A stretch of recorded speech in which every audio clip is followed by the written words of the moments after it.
Oh, good morning, fam. It's about 5:30 in the morning. I'm ready to go back to sleep. So much. It's been a very long time since I've done a video, and I've been doing a whole crap ton of stuff, which I'm going to probably do another video on just to talk about everything, to catch you guys up on everything. But kind of wanted to do this video because it's been on my heart for a while, and I feel like somebody out there needs to hear it, and that hopefully I say the right things and it helps somebody out there. But kind of wanted to get something off my chest, and it's something that I don't really tell people that much that I've been struggling with, and it's the fact that I suffer from anxiety. Um, yeah, not a lot of people know that. Some people might hint at it and pick up on it, but I suffer from anxiety a good bit. Um, I heard in a sermon one time that anxiety is when you're flying an airplane and everything can be great, everything can be good, but the gauges are broken. But everybody else knows everything is fine. To everyone else, the gauges aren't broken. It's just to the person that has anxiety, you feel like the gauges are broken and the plane is going to crash at any second, and you don't know what to do. Um, I feel like that sometimes. I feel like even though everything could be and is going well, sometimes I just feel like the gauges are broken and that the plane could crash any second. And I don't talk about it much because, and I know this is probably a stupid reason, but I don't talk about it much because I don't want to be that person that questions everything. Is this okay? Did I do this wrong? Did I do that wrong? Am I failing at this? Am I failing at that? And sometimes I talk myself off the ledge, and then there's other times where I just have to ask somebody like, is this good, or is this well? And somebody be like, it's fine. You don't have to worry about it. Everything's going good. And just to hear that, you know, helps ease the anxiety. Now, I'm not talking about anxiety where, I mean, I don't know what levels of anxiety are there, because, you know, some people say, like, oh, have you been medically diagnosed with anxiety? No, I have not. It's just, I know deep down in there, somewhere, there's anxiety. And I'm the person that usually tells everyone, don't be anxious, keep moving, keep it flowing, keep it going. Don't panic. And here on the other side of the spectrum, I'm that person that probably needs to hear that, to stop panicking. So, some of the ways that I deal with anxiety, um, peaceful music.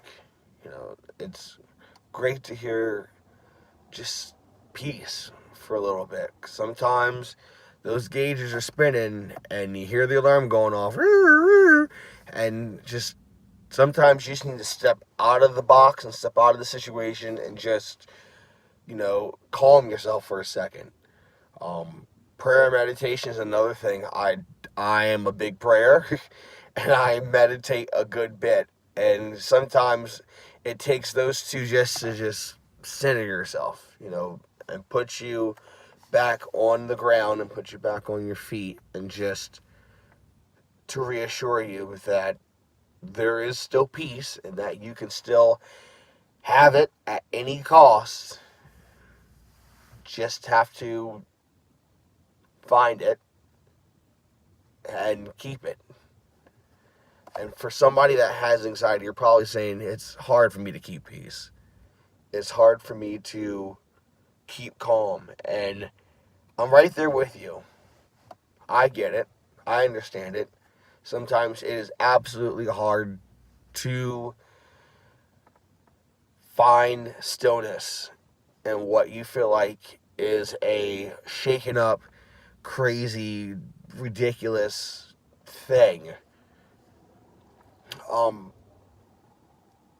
a cure for that, I want to say, is someone told me about it before, and off the top of my head, I don't remember it the whole way, but it's grounding. Um, find 5 things you can touch. Find 4 things you can see. 3 things you can hear. 2 things that are, and this is where I started to lose it, 2 things that are close to you, and 1 person you can talk to. Ground yourself. How you Something I've learned is that you don't have to do this alone. Anxiety sucks. It does. It sucks so friggin' much, but you don't have to do it alone. And my one piece of advice is that if you don't feel comfortable communicating it, that's okay, that's fine. Communicate it still, though. Talk to somebody, like a really close friend, like, hey, I just need a minute. Just, can I talk to you for just a minute? Or just say you need a minute. Step out of the situation for, it's like, I need just 1 minute to just gather my thoughts, get my bearings straight. Just give me 1 minute to just ease into this thing.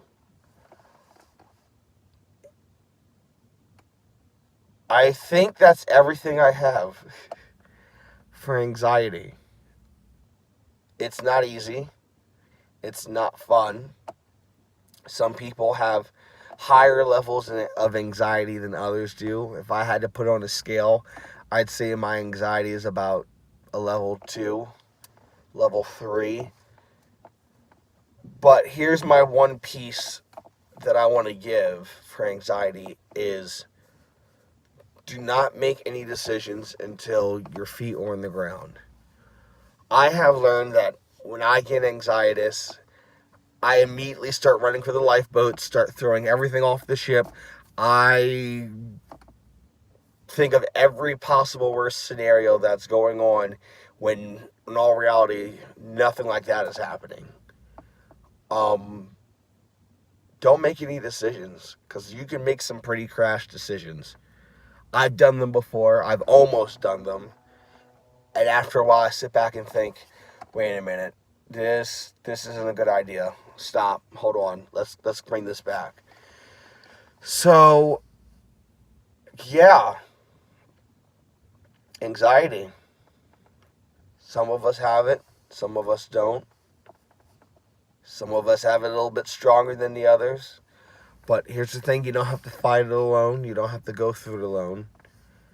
Just find that one piece that you can grab onto, that you can pull yourself back onto solid ground, and find peace in it.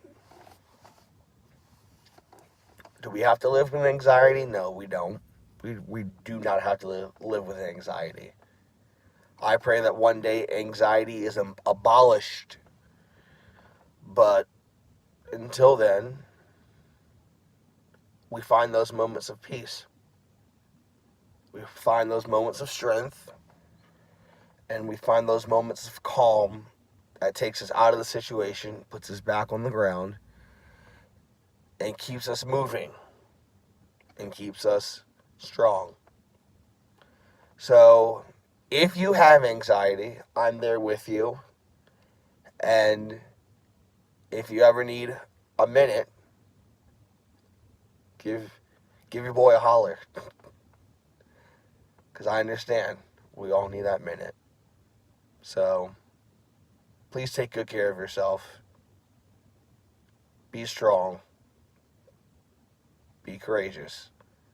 This has been a real life talk.